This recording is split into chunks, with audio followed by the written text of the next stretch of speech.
Assalomu alaykum hurmatli obunachilar. Bugungi videorolikimizda biza Bigo Live'da akkauntdan qanaqa qilib dohod yechishni ko'rsatib o'tamiz. Ko'pchilik savol berdi, aka shu haqida ham video chiqaring, dohodimizni yecha olmayapmiz deyishdi. Shu uchun boshlaymiz. Birinchi aytadigan narsa bu dohod nima o'zi? Dohod bu oylikdan tashqari kunlik tushadigan mablag'. Bu narsani minimalniy summasi $32, ya'ni yechish mumkin. $32dan pastini yechib bo'lmaydi. Ya'ni $32dan boshlab yog'i bez ограничения to $2000gacha ham yetsa bo'ladi. Iloji boricha ko'pchilik insonlar o'zi yechishga harakat qilishadi, lekin eplolmaganligi uchun ham tushunmovchilik bo'lishadi. Shu kuratorlarga обращаться qilishadi, ya'ni kuratorlardan so'rashadi.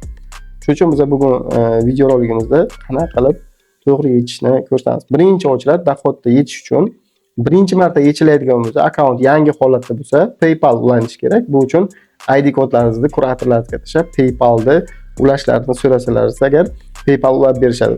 PayPal ulangandan keyin уже akkauntga kiramiz. Akkauntga kошелёкка kiriladi.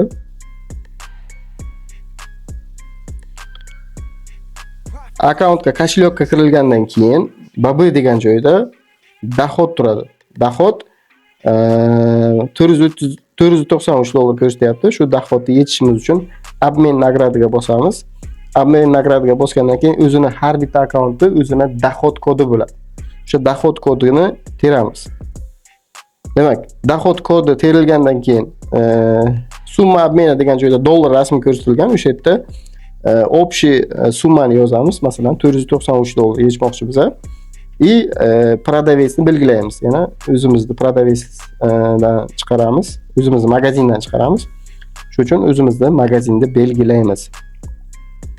O'zimizni magazinni belgilagandan keyin подтвердить bosamiz.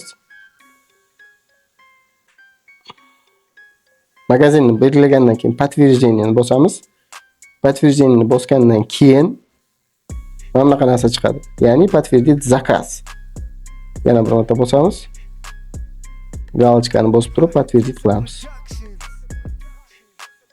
Mana shu tarzda dohod yechiladi. Посмотр zakaz deb ko'rsatilgan. Bu zakaz 3 kun davomida продавецga keladi. Продавец sizga bu pulni to'lab beradi. Shu tarzda dohod yechiladi. Hammalaringizga rahmat. Keyingi videorolikda ko'rishguncha.